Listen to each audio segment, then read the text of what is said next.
हमारा जो टॉपिक है वो महाभारत चल रहा है, जिसमें स्टार्टिंग हुई थी जो शांतनु जी थे उनकी जो वाइफ थी वो गंगा जी थी। उन्होंने क्या करा था, मतलब एक प्रतिज्ञा ली थी। उन्होंने अपने हस्बैंड से पहले ही बोल दिया था, भाई जो हमारे जो पुत्र होंगे मैं उनके साथ कुछ भी करूं, आप कुछ नहीं बोलोगे उनसे, मतलब मुझे कुछ नहीं बोलोगे। तो उन्होंने स्टार्टिंग में अपने जो 8 बच्चे थे वो पानी में बहाती थी, मतलब बट जो 9 बेटा था अ, वो ये देखो हर पेरेंट्स जो शांतनु जी थे भाई, जो उनकी जो वो थी, वो ये सोचे थे क्या हो गया गंगा जी को, पता नहीं मेरे पुत्र को ऐसे बहा क्यों रही है। वो ये कि वही इंसान की इच्छा कब तक वो देगी उसको। तो उन्होंने ना पूछ लिया उनसे। तो फिर एट लास्ट जो गंगा जी थी उन्होंने कहा चलो आपने पूछ लिया, कोई दिक्कत नहीं है। फिर उन्होंने रोक दिया उनको, जो उनका जो नाम था देवदत्ता। बट उनकी एक शर्त थी, मैं इसको अपने साथ कुछ टाइम के लिए रखूंगी और मैं अब आपके साथ नहीं रहूंगी। तो उनकी बात से वो एग्री हो गए थे। बट जैसे ही वो यंग हो गए, जो उनकी परवरिश थी जो गंगा जी ने करी थी, जो बाद में जो उनके साथ हुआ, ऐसे ना जो शांतनु जी थे वो बहुत ना अपसाइड से रहने लगे थे भाई। तो उन्हें ना एक स्त्री दिखाई दी जिनका नाम सत्यवती था। तो ना वो पहली नजर में ना वो पसंद आ गई थी। बट हुआ क्या, उनके जो फादर थे वो इस चीज के लिए एग्री नहीं थे, क्योंकि उनके माइंड में ये चल रहा था भाई इनका जो पहला बेटा है वो तो राजगद्दी पे बैठेगा, और जो मेरी जो पुत्री है वो जो सेकंड नंबर की है।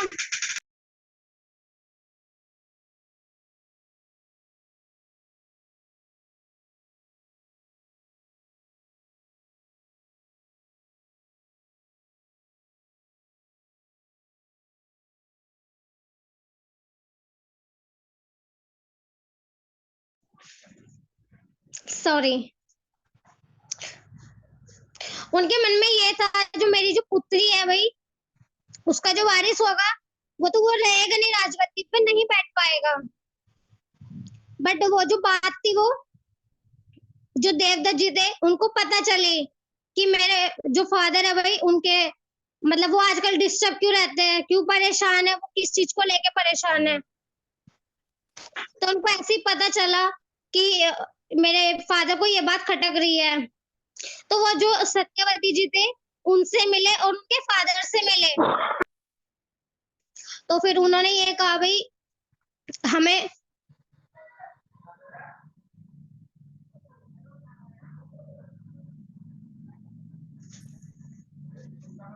उन्होंने फिर ये बात बोली, भाई जो तुम्हारा जो बच्चा होगा या जो तुम हो, राजगद्दी तो तुम्हें ही मिलेगी, तो इसलिए हम थोड़े से परेशान है इस चीज को लेके। बट देवदत्त जी ने ये भी बोल दिया, मैं कोई राजगद्दी मुझे नहीं चाहिए भाई, जो आपका जो वंश होगा मैं उसको दे दूंगा। बट एट लास्ट हुआ क्या, वो कह रहे नहीं नहीं, आपने तो एग्री कर लिया, बट जो आपके जो होने वाले जो बच्चे होंगे उनके बीच में तो लड़ाई होगी। तो उन्होंने ना आजीवन ना शादी करने का निर्णय लिया था, मतलब वो ब्रह्मचारी बनेंगे भाई। जो इनमें जो सत्यवती जी थे जो उनके बिफोर मैरिज से थे वो व्यास जी हैं जिन्होंने महाभारत लिखी है।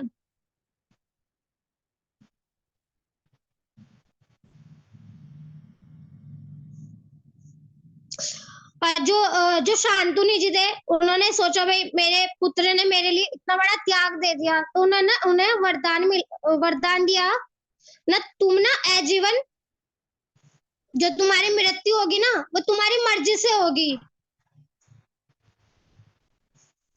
फिर उसके बाद क्या हुआ, उनको ना 2 बच्चे हुए, चित्रांगन और विचित्र नाम का। जो चित्रांगन जी थे जो बिफोर मैरिज से उनकी डेथ हो गई थी, और जो विचित्र जी है उनके जो बच्चे हुए थे ना, उनके उसमें डेथ हो गई थी। और जो उनकी जो वाइफ थी वो अंबिका और अंबालिका जी थी। और जो एक अंबिका जी जो थी, जो शांतनु जी लेकर आए थे, वो किसी से प्यार करती थी। और फिर ये बात जैसी बिशम जी को पता चली, तो वहां पे उनको छोड़ने गए। बट पहले के लोग, होता क्या था भाई, उन्होंने कहा आपको तो किसी और ने ले गए, अब मैं आपको एक्सेप्ट नहीं करूंगा।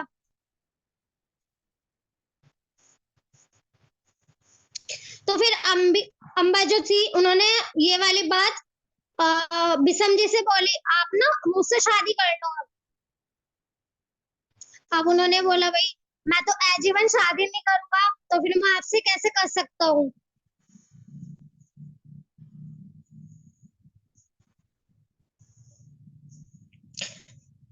तो फिर वो ऐसी, वो उनकी ना डेथ हो गई है, तो उन्हें एक श्राप भी दिया था।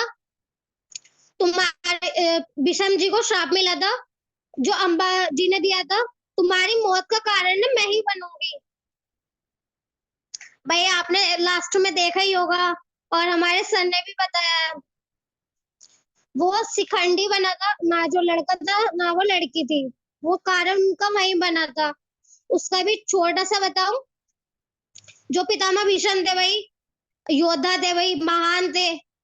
उन्होंने, जो पहले के जो लोग होते हैं ना, स्त्री के सामने लड़ाई नहीं करते थे, तो वही उनका कारण बन गया था, शिखंडी। अब जो अंबिका जी जो थी, उनके धृतराष्ट्र जी हुए थे, और जो अंबालिका जी थी उनके पांडु हुए थे। अब धृतराष्ट्र क्या थे, अंधे थे भाई वो। तो सबने सोचा भाई पहला पुत्र है बट अंधा है भाई, कोई भी नहीं चाहेगा जो अंधा उसको राजगद्दी मिले, क्योंकि भाई वो अपना नहीं ध्यान रख पाया, तो वो प्रजा का क्या ध्यान रख पाएगा। जो पांडु जी थे वो सेकंड नंबर के थे। और जो वेद जी थे ना, अ, उन्होंने मतलब जैसे टच वगैरह जो होता है पहले ऐसे हो जाते थे, मतलब नॉर्मली, तो वहां से विदुर जी भी हो गए थे। जो धृतराष्ट्र जी जो थे, उनकी शादी हो गई थी गांधारी जी से। और जो पांडु जी थी, उनकी जो दो वाइफ थी, एक तो कुंती, एक माद्री। जो गांधारी जी थी, उनके 101 बच्चे थे, जिसमें से 100 बच्चे थे जो मेन मेन पात्र है, जिसमें से दुर्योधन था, दुशासन था, और एक दुशाला लड़की जो थी।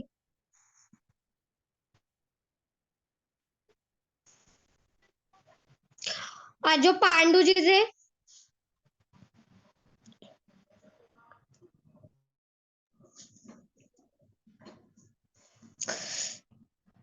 उनसे जो कुंती जी के हुई थी, उनके ना 3 बच्चे थे। युधिष्ठिर था उनका नाम, और अर्जुन और भीम था। और जो माधुरी जैसे जो बच्चे हुए थे, उनके नाम 2 थे, नकुल और सहदेव।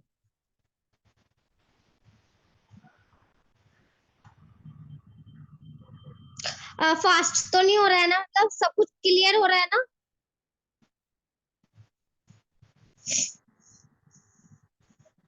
और इसमें देखो एक बात और है, जो द्रौपदी जी जो थी, वो शिव जी की मतलब भगत थी। उन्होंने कुछ शर्त रखी गई थी कि भाई मेरा जो हस्बैंड होगा, मतलब धनुष वगैरह चलाता होगा, उसमें शक्ति होगी, वो अच्छा योद्धा होगा। तो ये तो पॉसिबल नहीं है भाई, एक इंसान में इतनी सारी क्वालिटी देखनी है। तो ऐसी उनकी 5 शादियां भी हुई, मतलब 5 से शादी हुई थी।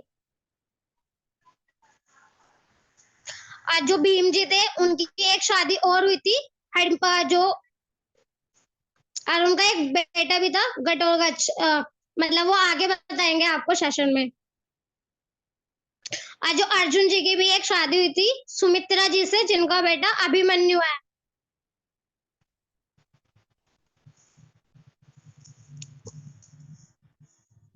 देखो महाभारत से ना हमें बहुत सारे एग्जाम्पल है भाई, जो हम अपनी लाइफ में भी उनको करें। जो अर्जुन जी का जो एग्जाम्पल था, वो पक्षी से था भाई। जब जो उनके जो द्रोणाचार्य जो उनके गुरु थे, उन्होंने सबको बाई चांस सबको बोला जो पेड़ पे है इस पे तुम्हें क्या दिखाई दे रहा है। भाई भीम जो था, वो तो खाने में उसका ध्यान रहता था सुबह रात दिन, तो उसने अपना अलग बताया। वहां पे सब अलग अलग बता रहे हैं, बट जो अर्जुन जी थे, उन्होंने यही कहा, मुझे ना इसका आग दिखाई दे रही है। उनके गुरु ने पूछा, अर्जुन मैं इस टाइम आपको दिखाई दे रहा हूँ? उसने ये बोला, क्षमा मांगता हूँ गुरुजी, इस टाइम तो मुझे आप भी नहीं दिखाई दे रहे हो। अगर मैं अपने काम से इसको बताऊं, तो यहाँ पे ना उनका गोल सेट है भाई। काफी बार हम गोल बनाते हैं, हमारे नहीं हो पाते, क्योंकि गोल ना हमने ऊपर ऊपर से बनाए हैं। गोल बना तो लिए, बट उस पर कभी काम नहीं किया। तो उसको ना डे बाय डे हमें चेक भी करना है, हम उसके अकॉर्डिंग कर रहे हैं नहीं कर रहे हैं। और यहाँ से एक एग्जांपल और आ जाता है भाई। जो भीम जी थे ना, वो खाने के बहुत शौकीन थे, मतलब रात दिन खाना खाना दिखाई देता था उनको। तो यही बात ना अर्जुन ने नोटिस कर लिया, भाई ये रात में कर क्या रहा है। वो खा रहे थे, जिसमें रात में 2 या 3 बज रहे होंगे, और कुछ दिखाई नहीं दे रहा भाई, अंधेरा है सारी जगह। बट भीम जी ना वहां पे, मतलब इतने अच्छे तरीके से खा रहे थे वो चीजों को, उन्हें पता ही नहीं चला यहाँ पे लाइट भी है, रात हो रही है, दिन हो रही है, उनको खाने से मतलब था।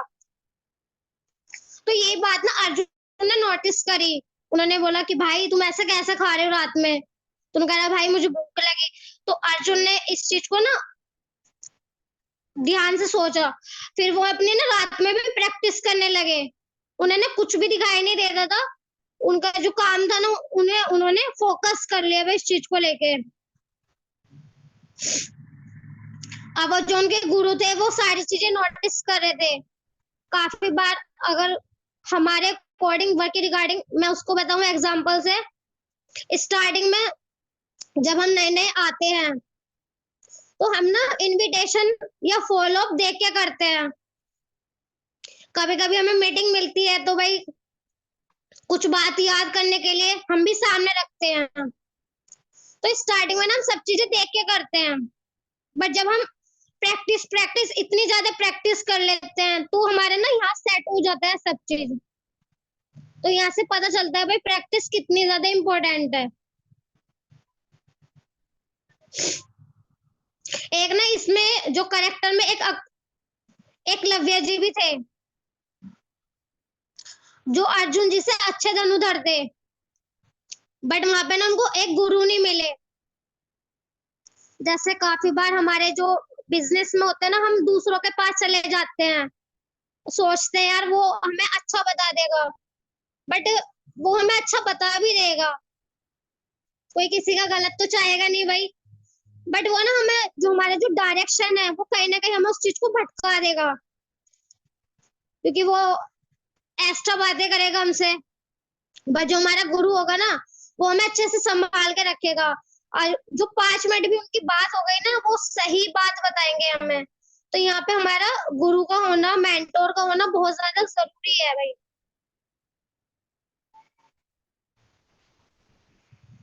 और जो हमारे इस पात्र में थी, वो द्रौपदी जी भी थी। इन्होंने ना दुर्योधन जी तो उनको ये बोल देता, अंधे का बेटा अंधा। तो जो वर्ल्ड होता है ना, उनका सारा खेल है भाई, इन वर्ल्डों से अपना हो जाता है, इन वर्ल्डों से ही वो हो जाता है। तो शब्द ना हमें सोच समझ के बोलने चाहिए। काफी बार हम निगेटिव हो जाते हैं, तो उल्टा सीधा बोलने लग जाते हैं, तो ये हमारे चीजों को खराब कर देता है। तो सोच के बोलना चाहिए। जो जो दुर्योधन था, उसकी ना दुश्मनी वहीं से हो गई थी, क्योंकि वो कह सकते हैं ओवर थिंकिंग भी था भाई वो। जरूरी नहीं उसका मतलब वही हो, बट उसने वो सोच लिया था। तो हमेशा वर्डों को ना सही भी बोलेगा। और उसी की वजह से ना चौसर का युद्ध हुआ था भाई वहां पे। जो उनके जो मामा थे शकुनी। यहाँ से हमें एक बात और पता चलता है, जैसे हम इन्वायरमेंट में हो जाते हैं ना भाई, जैसे हमारा रहन सहन हो जाता है। जो दुर्योधन था भाई, वो गलत के संगत में था, मामा उसको हमेशा भड़काता रहता था। सबने देखी है भाई महाभारत। तो इन्वायरमेंट का बहुत ज्यादा रोल है। हमारे सीनियर भी बोलते हैं, 5 शराबियों के पास बैठोगे ना, छठे आप ही होंगे। और 5 सही लोगों के पास बैठोगे तो छठे आप हो जाओगे।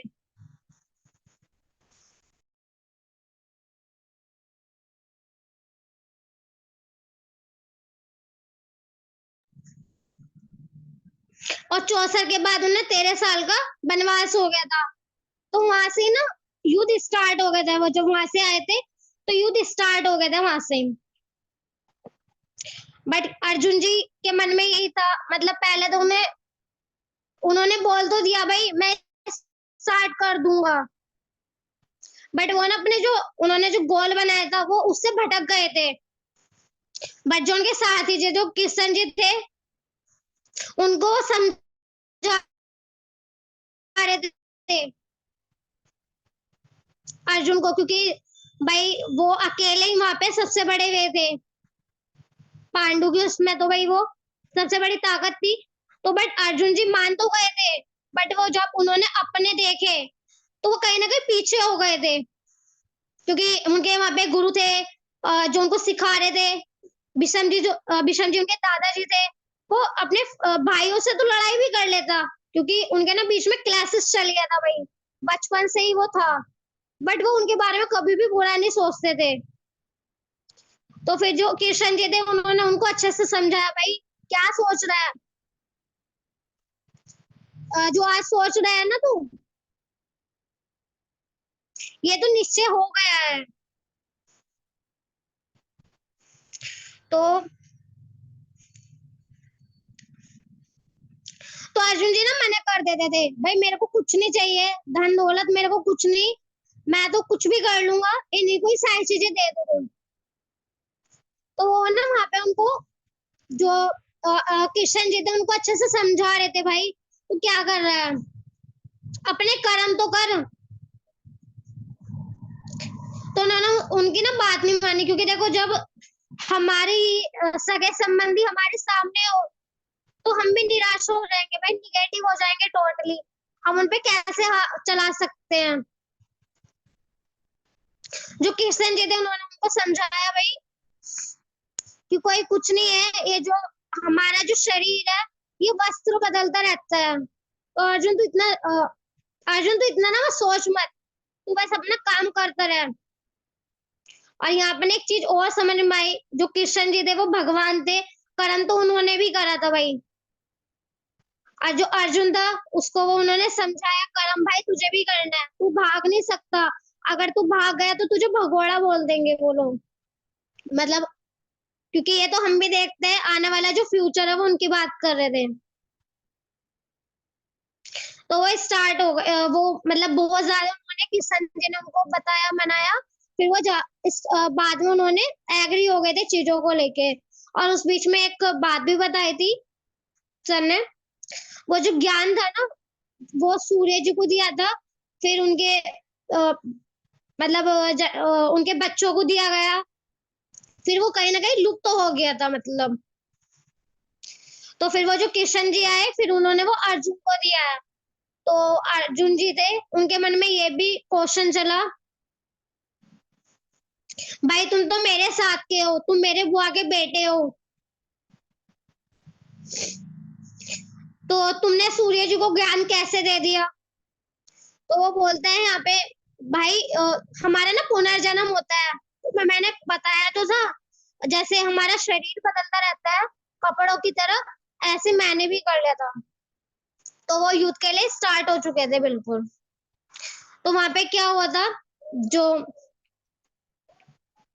जो धृतराष्ट्र जी थे उनके एक जो सेवक जो होते हैं ना, संजय जो था, वो सारी चीजें देख के धृतराष्ट्र जी को बता रहा था कि वहां पे क्या हो रहा है, क्या चीजें हो रही हैं।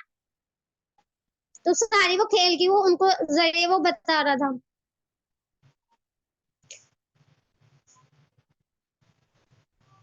इस बीच में कोई डाउट आ रहा है किसी को?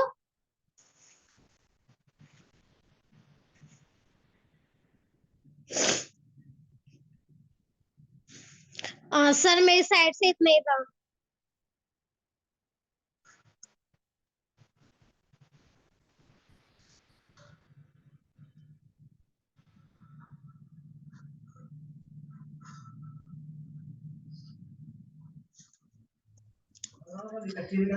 Thank you so much Deepa जी।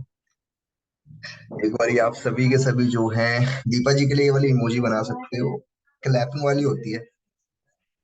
काफी बढ़िया बोला उन्होंने, काफी सारी चीजें उन्होंने स्टार्टिंग से एंड तक बताई।